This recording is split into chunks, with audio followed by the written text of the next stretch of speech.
কলকাতার চিংড়িঘাটায় একটি পিজি ভুতুড়ে।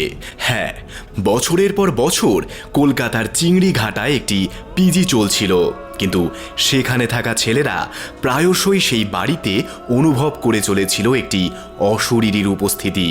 রাতের একটি নির্দিষ্ট সময়ে বেশিরভাগ ছেলেই লক্ষ্য করেছে একজন প্রাপ্তবয়স্ক পুরুষের বীভৎস অবয়ব নাইট লাইটের আলো আধারিতে ঘরের কোণে দাঁড়িয়ে। তাদের দিকে প্রায়শই এই অবয়ব তাকিয়ে থাকত। অনেকেই বিষয়টা জেনেও চুপ ছিল, আবার কিছু ছেলে প্রথম প্রথম ঘুমের ঘোর ও চোখের ভুল ভেবে পুরো বিষয়টা এড়িয়ে গেলেও যখন তাদের সাথে ভৌতিক ব্যাপারটাও আরও তীব্র হতে শুরু করেছিল, তখন সেই ছেলেদের মধ্যে বেশিরভাগ যারা একটু ইন্ট্রোভার্ট ছিল তারা পিজি ছেড়ে অন্যত্র যেতে শুরু করে। কিন্তু এই বিষয়টা এক সময় আর চাপা থাকে না। মাঝরাতে পায়চারি করা অবয়ব প্রায় অনেকের চোখে ধরা পড়ে।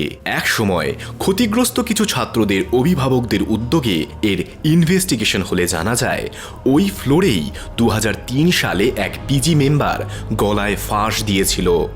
আজও ওই পিজি বন্ধ হয়নি, কিন্তু এখনো কোনো অশরীরী সেখানে আছে কি নেই তা হয়তো পরীক্ষা সাপেক্ষ।